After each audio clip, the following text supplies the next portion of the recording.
Hello guys. Hey guys, me again. Orcs where we last left off. Let's see. Checking.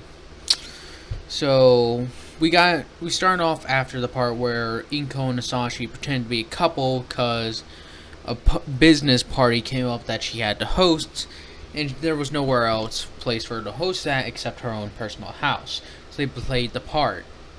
Kept the act up for a few years, for like a decade or so. Got married in that time to keep it up, and in that time they sort of started growing a bond.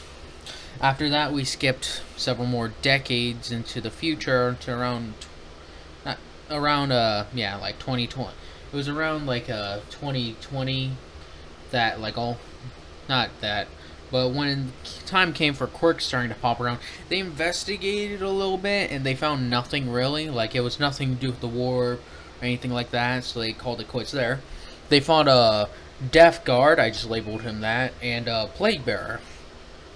This showed how good they were at working together, because Hazashi had grown to trust Nico at that point, and they both have actually developed feelings by the time Deku and all of them born. Of course they have. But I digress. We left off with Deku's quirk being activated finally. And what is that Hazashi, when he was sent through the warp he wasn't unscathed.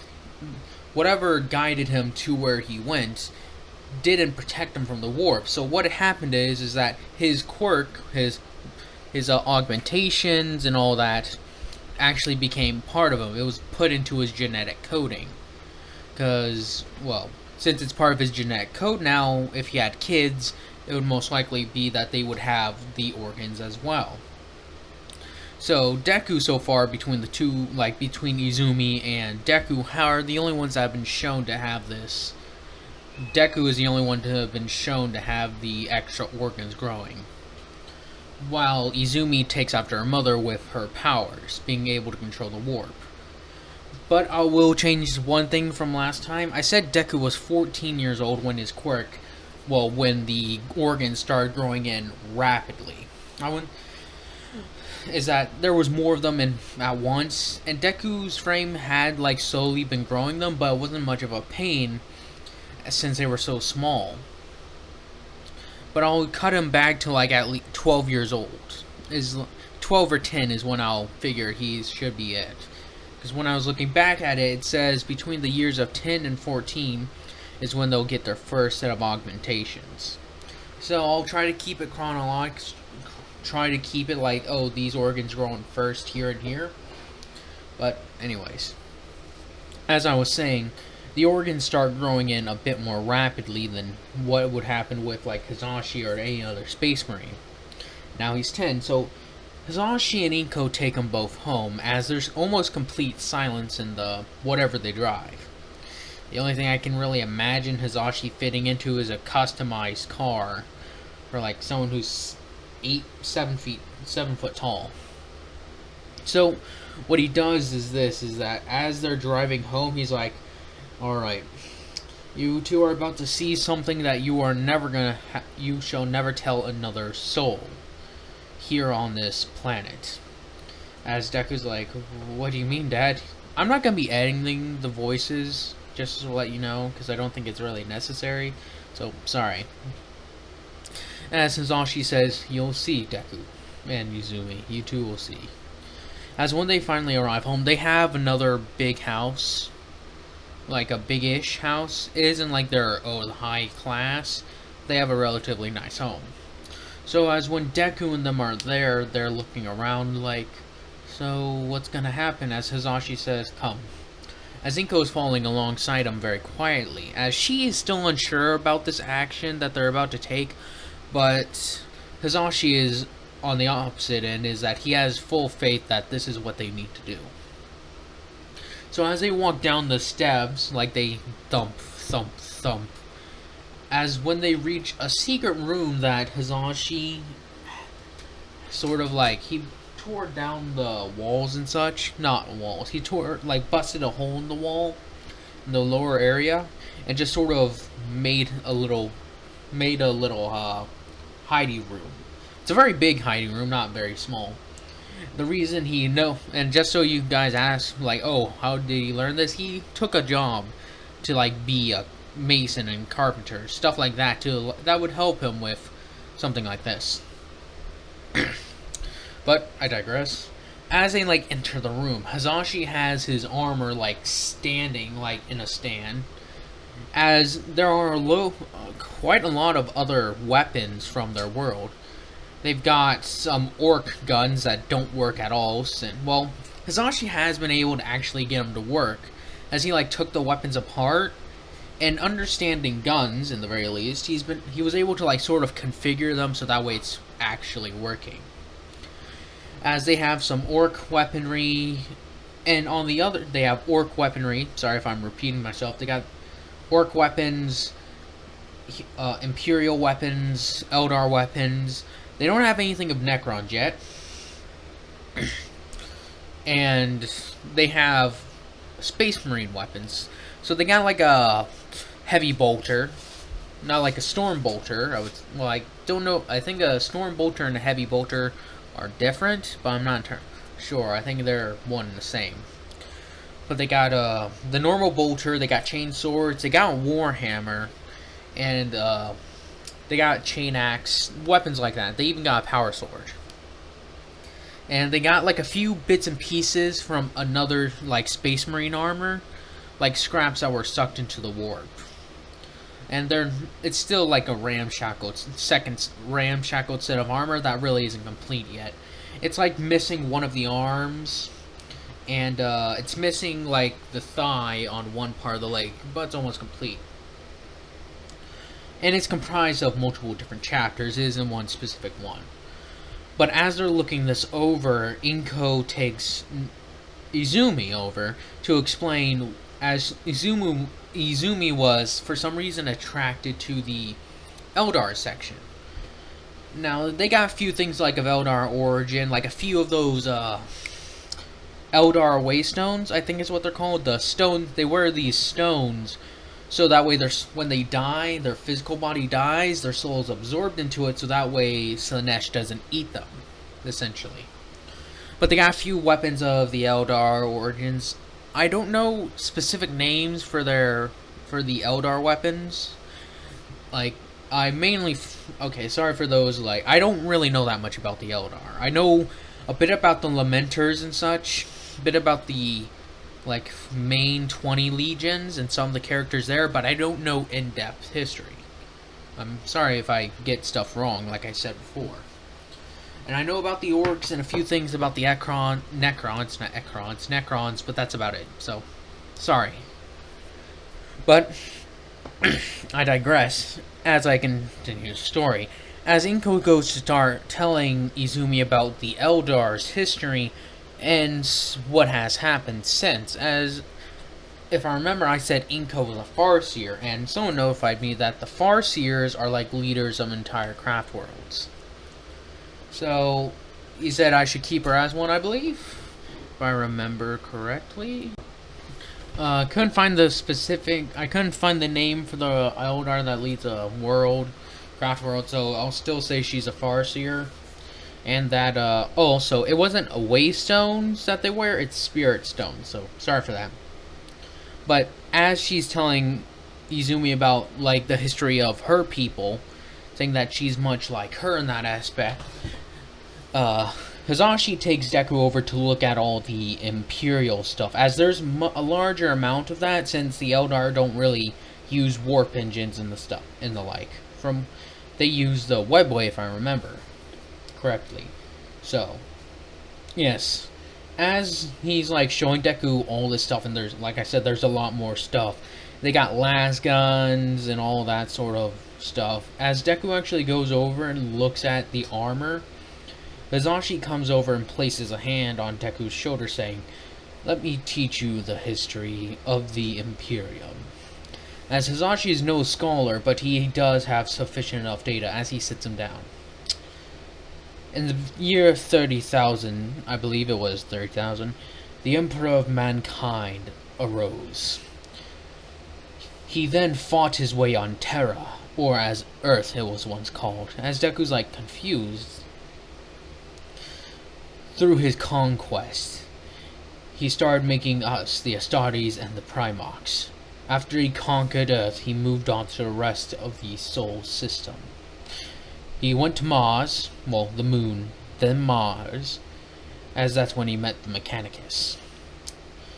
As he skims over a few details here and there, but he goes on to explain that the Emperor was betrayed by one of his most beloved sons, Horus, was critically wounded by him after Sanguinius, my father, as he puts it in as he says, his gene father. My gene father wounded him, I believe he was wounded Horus, Lupercal, arch traitor and war master of chaos, giving the Emperor ability to kill him. Well, scratch that. It was not sorry. I believe Sanguinius did hurt Horus, but was actually Leman Russ, Primarch of the Space Wolves, who wounded Horus with the Spear of the Emperor, one of the weapons that, one of the few weapons that could hurt Horus at the time. But as he goes on to explain that his father fell to Horus, but not long after did the Emperor come to fight Horus, as he explains how the details have been given to him. As he explains that how the Emperor held back against Horus, believing his son wasn't truly gone. It was only after a guardsman threw himself in front of the Emperor and was killed by Horus viciously that the Emperor saw his son had no redemption to be given. Sorry. As he goes on to explain, after that the Emperor wiped his existence.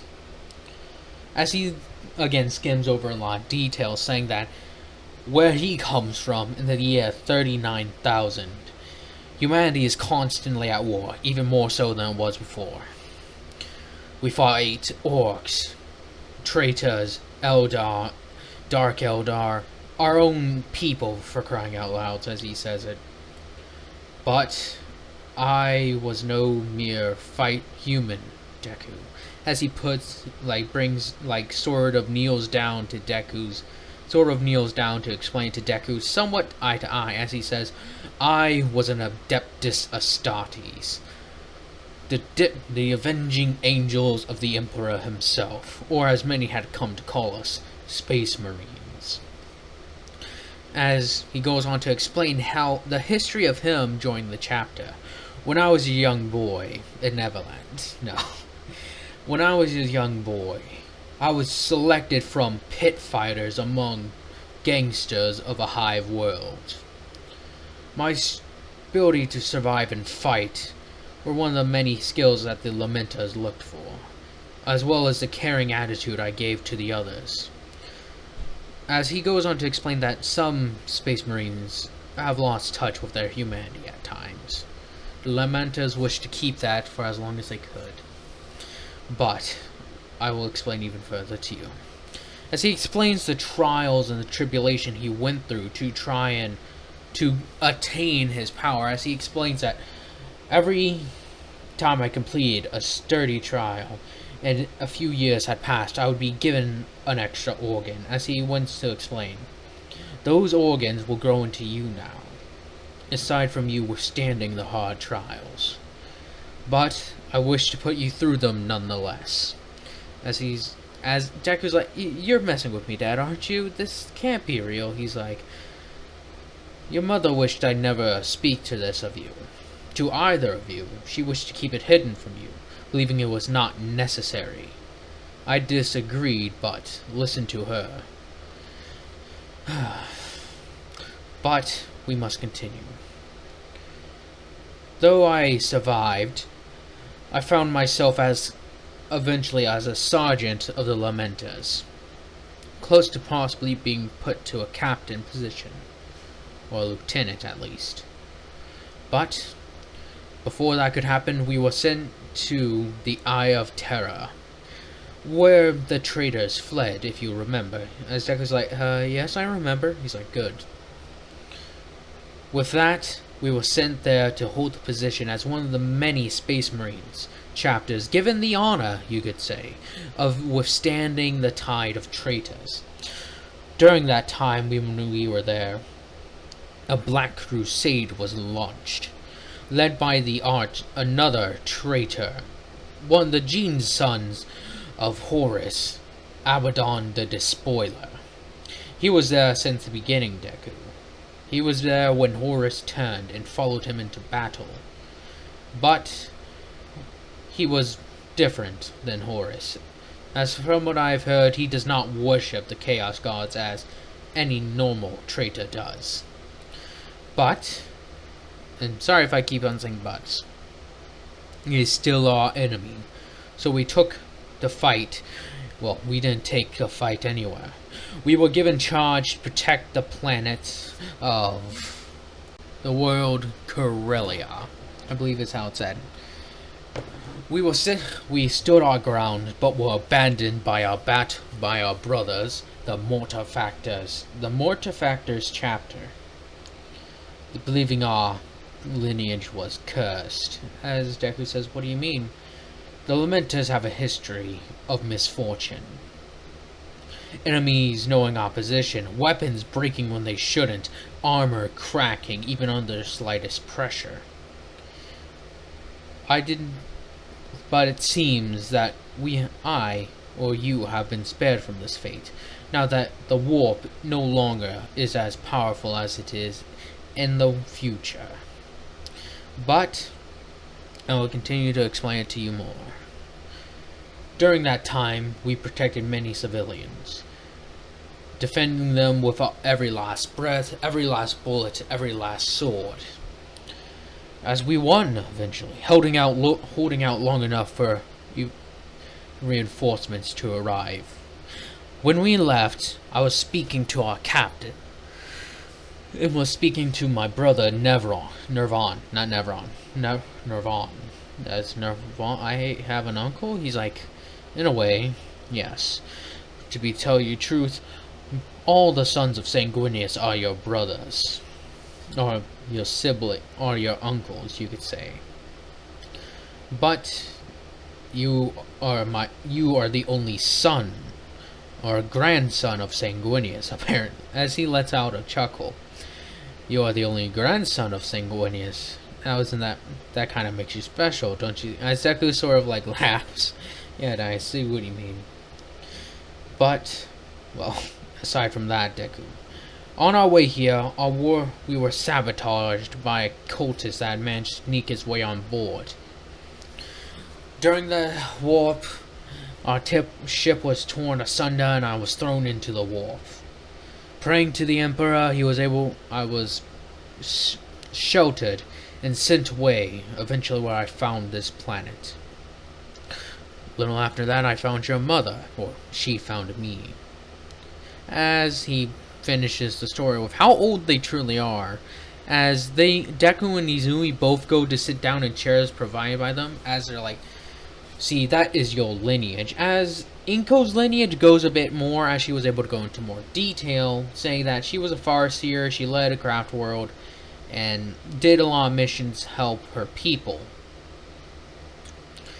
As Hisashi gave Deku a grim, dark perspective, as he gave him some details of battles he fought.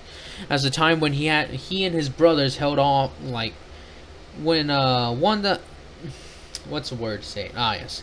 They once had to fight, like, Hisashi, like 1,000 Space Marines. Well, not 1,000 Space Marines, but one of the times when Hisashi was sent on one of his first missions, and how it went really badly, and how he was, like, one of the only survivors left.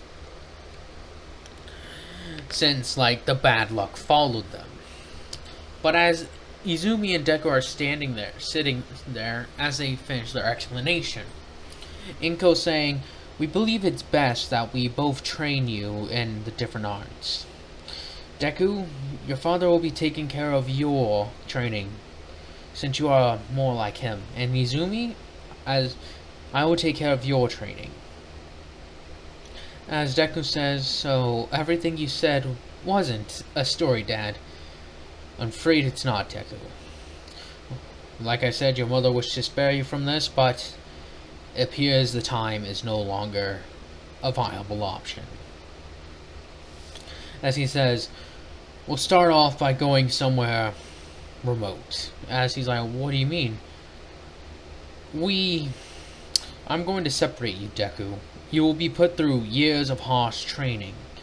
You will see your mother every now and then, of course, but you will, as Hisashi lets his commanding officer, his sergeant, come out for a second, as he says, you, unfortunately, or fortunately for you at least, or unfortunately for you, sorry, I was a sergeant and I trained some space marines. As he sort of gets in a standing at ease position, not at ease, but a standing position. I will train you, break you, and build you back up, Deku. As Inko's like, what are you talking about? As Izumi's kind of looking at Deku like, oh, you're dead. As he says, a space marine are the toughest defenders of humanity, next to the custodies of the Emperor himself. I will break you, build you back up again and again and again, until you are no longer able to be broken down. Is this understood, Deku? As Deku's like, yes, Dad. As he's like, good. Now, I'll be notifying your teachers that will be taking you out of school for a while. I will teach you, of course, homeschooled. I am knowledgeable enough to teach you such things. But aside from that, well, you'll see Deku. As Deku, he talks to Deku saying, we will begin preparations in a month. Enjoy the time while you have at school while you can. Inko, I don't know what sort of training you'll put Izumi through, but I believe you should be as hard on her as I will be on Deku. As Deku's sort of scared, but he's also sort of confident in the training his dad will put him through.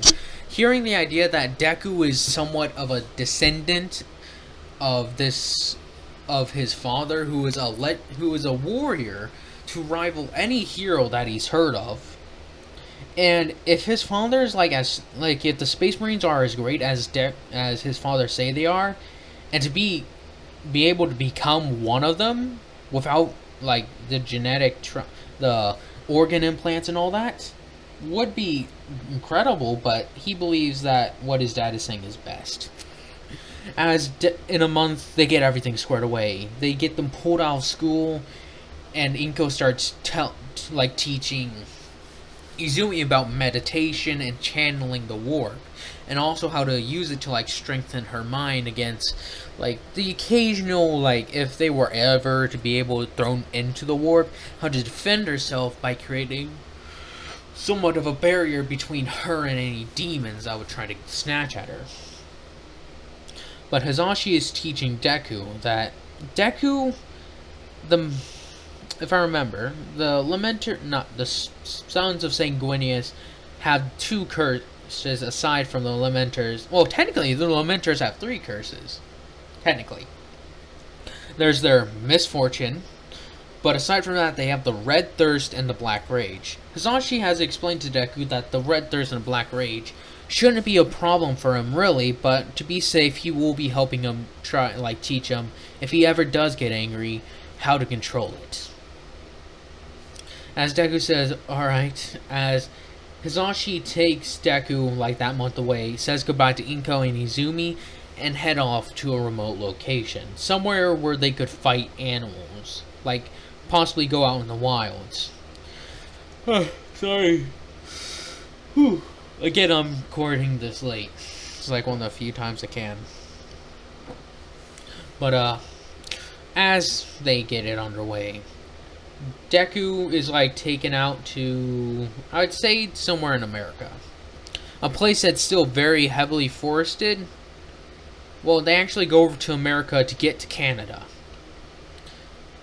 Well, yeah, I think that's a decent place. As they go to a very remote location, where Hisashi has brought along all the necessary supplies for Deku to survive there, but he starts his training there immediately. As the first thing they do is physical exercise, as he pushes Deku to his breaking point. As when Deku's done running a long time, as we'll skip 6 months to the future, As Deku's been doing this for a while, and he's hardened himself a little bit. His organs are growing in a bit fine as they are, and he's trying to like get like little jumps of growth. Hizashi foresaw this, so he grabbed like very large clothes, like very large, as he like gives Deku like every time he hits a growth spurt. As Deku and him start sparring. As at first Deku can't do anything to Hizashi, as he just blocks and even grabs his weapon and even sometimes punches Deku. This causing Deku to like go like cough up like some spit and such. As Hizashi says, "You must remember, Deku, always be expecting a counterattack when the time comes. I know these are fake weapons and this is just training, but you must realize that the dangers that come with being a space marine." As Deku didn't think the training would be this hard, even with how like hyped his father got Deku. Deku says, "Yes, sir." He's like, "Take a break for now." As Deku goes over and sits, like grabbing some ice to like rub on his stomach. As Hizashi says, "I know you probably don't like that I'm doing this." As Deku says, "I understand why you're doing it. It's just so hard. And you punch really hard too." He's like, "Oh, that isn't as hard as I can punch." He's like, "What?" He's like, "I've been holding back with you, Deku. I could punch much harder than I am, but you are merely on ready for me to come at you seriously.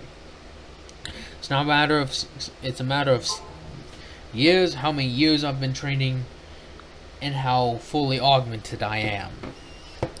But I digress from that. "Tomorrow you'll be going on a hunt by yourself." As Deku's like, "It's only been 6 months." Hizashi says, "Yes, and if your mother heard about this, she would kill me. But she isn't here.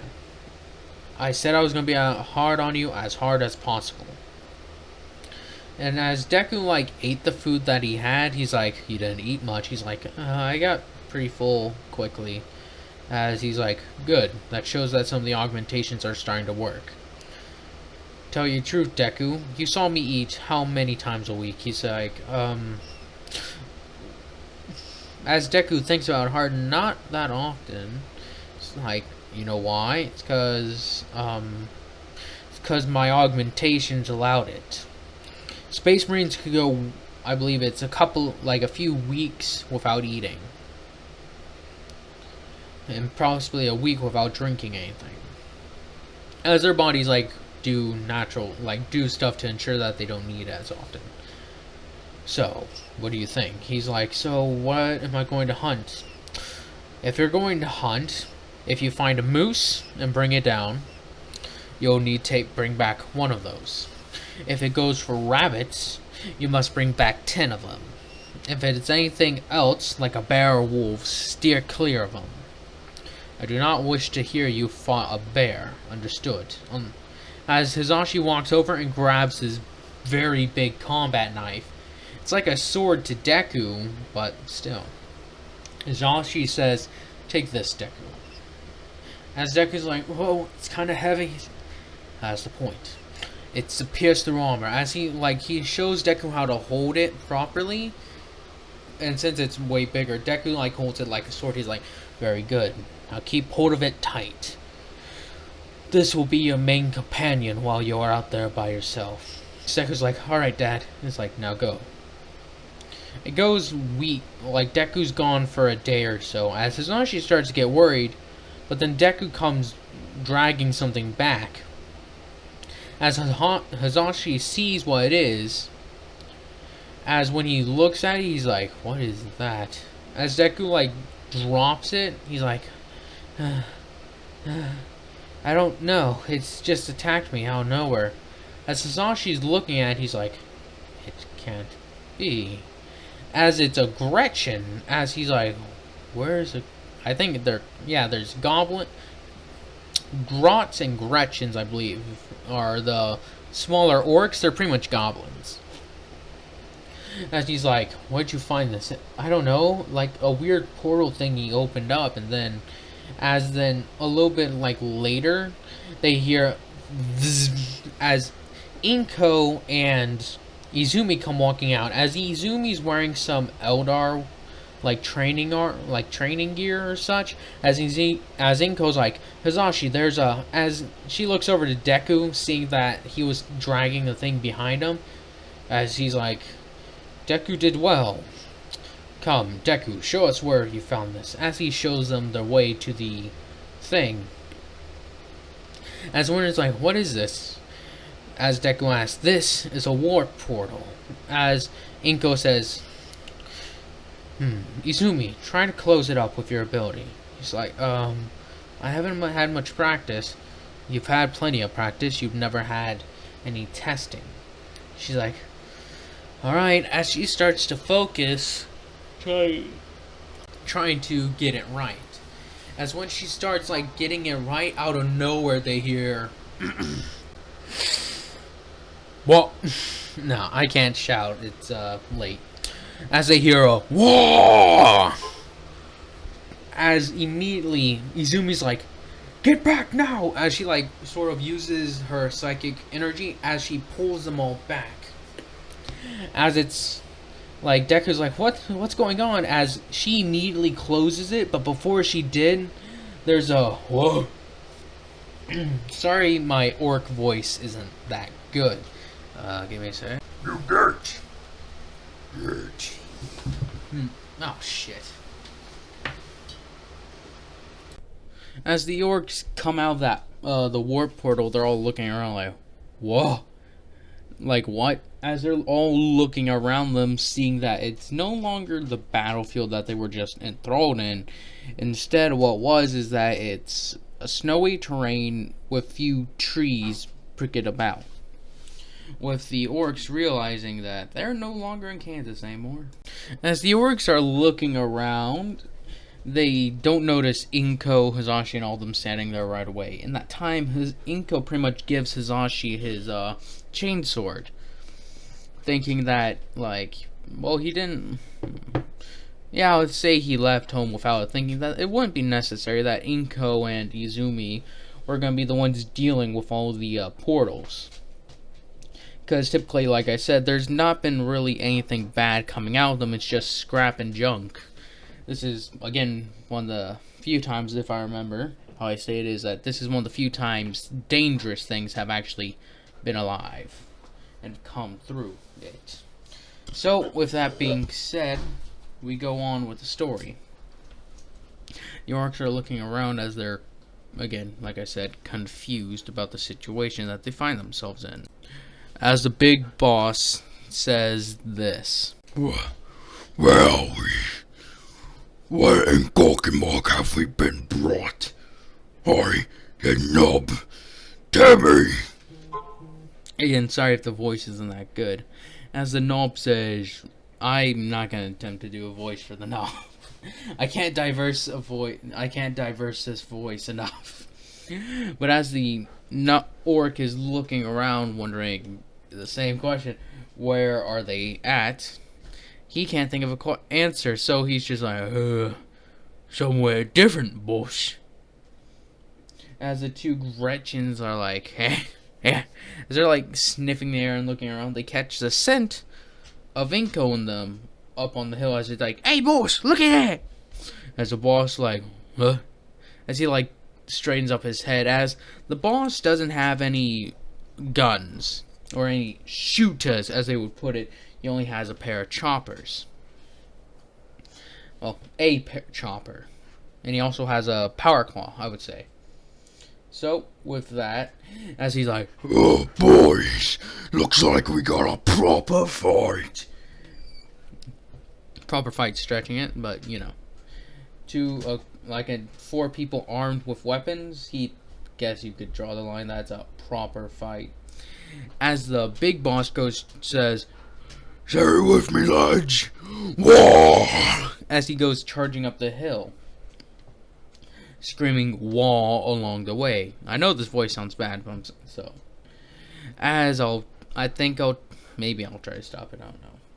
But as he's charging up the hill, he tells the two Gretchens to get after two little ones, as he would call them, the Ratlings, which are like subspecies of human who are just really, really small. So, with that being taken care of, with following this, Inko and Hisashi tell Izumi and Deku to run and hide somewhere, so as to protect them from the greenskins rushing up the hill. As the two Gretchens do as they were told and pair off to go after the two ratlings. As Hisashi rushes down to meet the Knob, which is like a higher ranking of an orc, like a gang or he's not. The orc isn't a war boss, really. He isn't like that big. He's more along the lines of like something along the lines of a Knob or something like that. Maybe a bit lower. So with that, the other orc rushes at Inko, screaming "Wah" as well. But as Hisashi and the other orc clash, I'm not gonna have Hisashi's voice edited for this since it's not really necessary. As he's speaking with this orc, he's like, "Where did you come from, foul greenskin?" As the orc's like, I don't know. Just fighting out some scrap heat. But looks like I got another fight. Goes my throat. As they begin to like fight, as this orc is pretty good, as I believe orcs do have like chain weapons, like from some of them, like they have a chain axe, sort of. Not entirely sure, but I'll just say he has that. As he's like getting it, like as it's like, it clashes with Hisashi's chainsword as it's like, You got a spinny weapon too, hey Amy?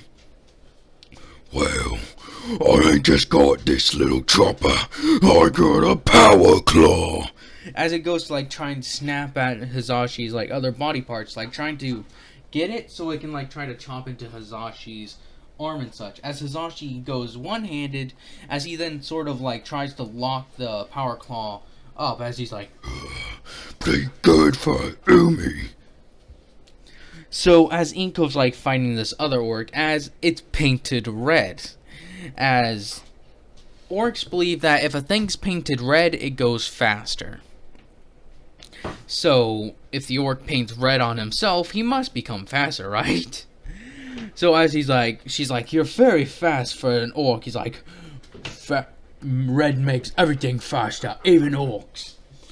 As he's swinging like fast, almost to the level of like a space marine in a way. As he's slicing back and forth. Wait, hang on. That brings up the question: the World Eaters, who are who have the Karn's Berserkers, which have red armor, if they believe you paint it red, it goes faster, does that mean if the orcs were in the vicinity of them, would the World Eaters just be like lightning fast, like as fast as cars? Or faster, since Space Marines are already ridiculously fast? As Izumi and Deku are trying to outrun the Gretchens, Deku's having some success being like a bit faster than them, but Izumi's kind of lagging behind, as Deku's like, "Can't you use the warp to make yourself faster?" She's like, "I haven't gotten that good yet, it's only been 6 months." He's like, "Oh, okay." As he like sort of slows down, he's like, "Alright, we could take him, I took on one by myself. Shouldn't be that hard, right?" And she's like, "You sure this is a good idea?" He's like, "I never said this was a good idea. I just said this may be a good chance." So as they both stop, as the Gretchen's like, "Hey, the Umi, stop running!" As they like come charging at Deku, as the other one's like doing like a little snicker laugh thing. Deku's like, "Come on, foul Zeno!" Sort of trying to put on his like bravest face. As he slices down, like sort of stabs, like tries to stab into the Gretchen, as it like jumps backwards, swinging at him with its like little knives. As it did have a gun, but in the chase it sort of dropped it, and it didn't notice. So what happened was this, is that... Damn that orc voice. As Deku and them are fighting the Gretchens, we cut back over to Hisashi as Inko finally finishes off that orc who went a little bit too fast and tripped on the root of a tree. So as it fell down, she pretty much just decapitated it and immediately burned the body. Because the orcs, when upon death, they release some spores. I don't know how good it works in like the frozen environment. I think it's pretty good. So I'll say this is that when they saw the orc body, like the one Deku brought earlier, the Gretchen's body, what Inko did is she immediately set it on fire, knowing how orcs repopulate. So now she's doing the same to this body. As Hizashi's like actually pretty even with this orc, as the orc's like, You're pretty good for Umi. You sure you ain't one of them Spice Marines? I'm stopping the voice now. As Hizashi says, I was once, but no longer. He's like, well, that's a shame. As he goes to kick for it, as he hits Hizashi's leg, as Hizashi has to take a knee, but he's like lets go of the orc's power arm, as he sort of drives forward like harder with his chainsword, as the orc's chain axe is starting to have trouble keeping up with the materials his chainsword are made from, since he actually starts sawing into it and eventually breaks it, like the belt, as now it's just more like a club. As he goes to swing it at Hizashi, he ducks under, slicing off the one arm, as the orc's like, ugh, takes more than that to kill me, Umi.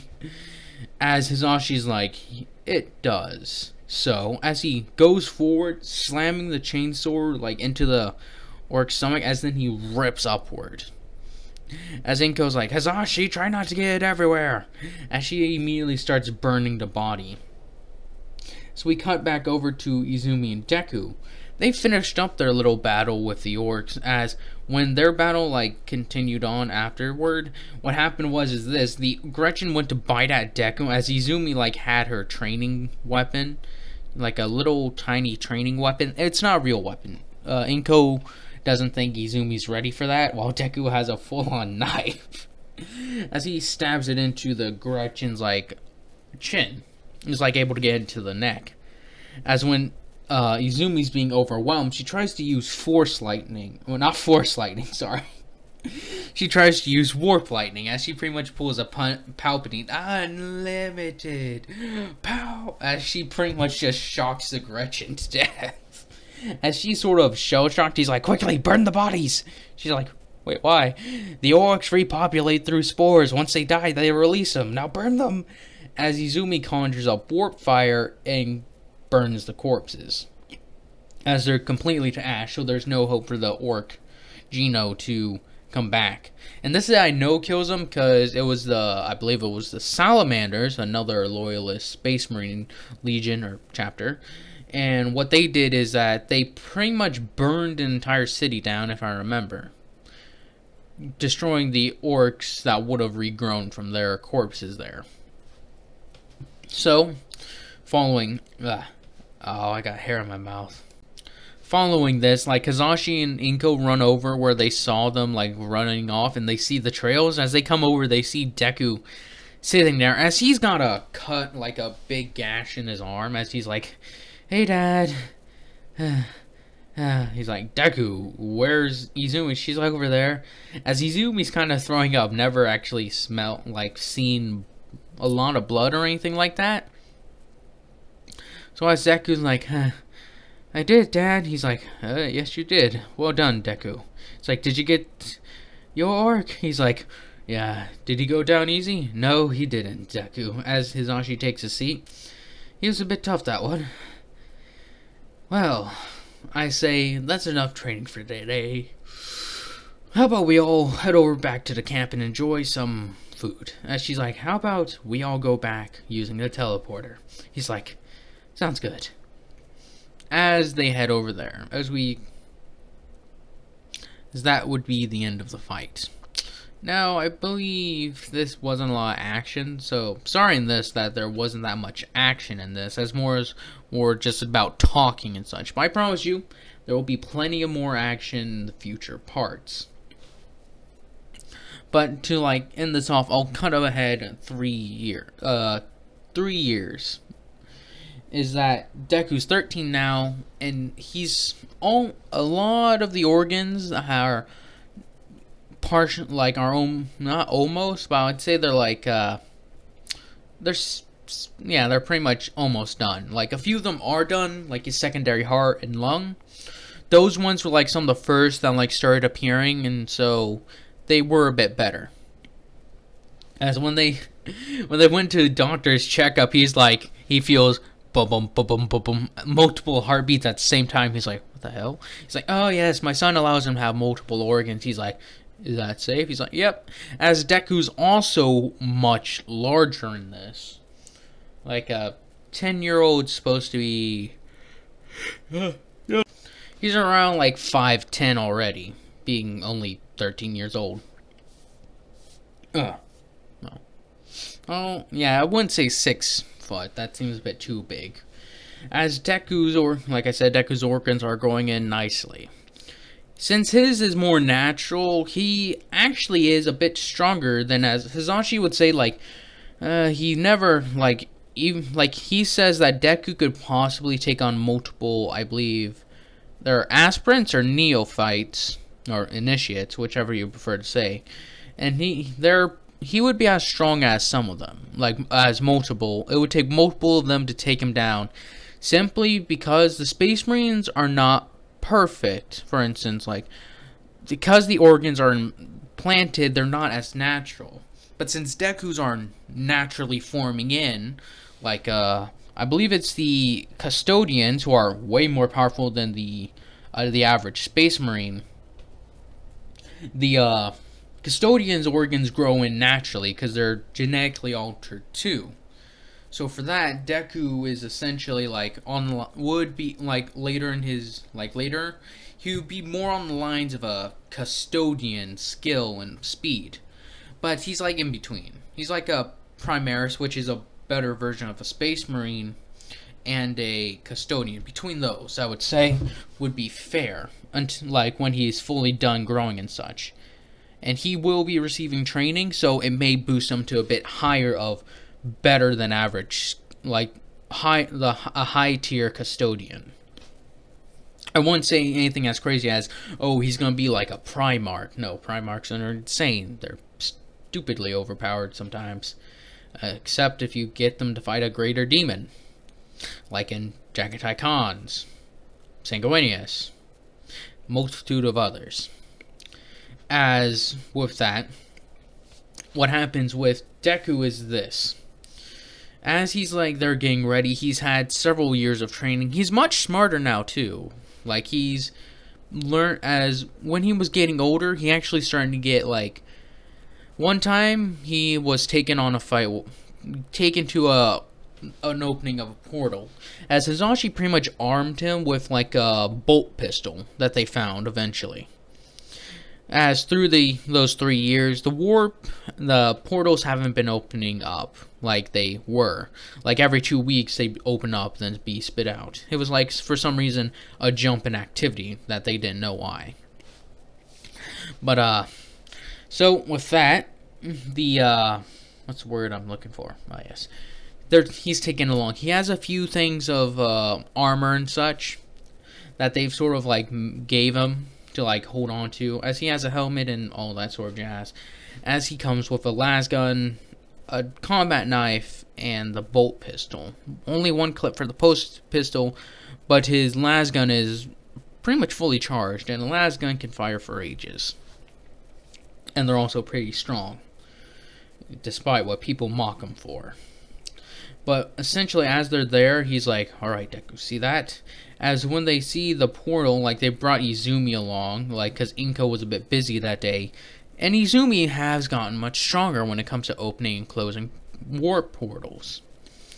So as it's like, what do you see? It's like, it just seems to be there's some gear lying around. As they enter. As they're looking around, it's like, there's nothing, supposedly. As then they close the thing. As it's pretty uneventful. As they're looking down at stuff, Deku goes to grab something with, I believe it's a weapon with 6 pointed stars on it. As Deku's about to go pick it up, Hizashi sees it and is like, Deku, don't touch that! As Deku's like, well, why? He's like, alright, this is not a good thing. He's like, this is a weapon of chaos. Specifically, of chaos undivided, I believe. As he states that the 8-pointed star, not 6-pointed star, sorry. The 8-pointed star is Chaos's signature for some of their warriors. As Hizashi doesn't even try to pick it up either. They pretty much grab it and throw it back into the warp portal, using Izumi's Izumi's levitation. As it's thrown back in there, Deku's like, oh, really? Was it that bad, Dad? It just looked like a normal weapon. Well, for all you know, that weapon could have housed a demon inside of it. Deku's like, they can do that? He's like, yes, they can. As they are taken back. Nothing of major thing happening. As Deku and them have to stay at home the next day. Anyways, I hope y'all have enjoyed this. Hope y'all continue to enjoy this. And I hope y'all have a nice day, nice night, nice life.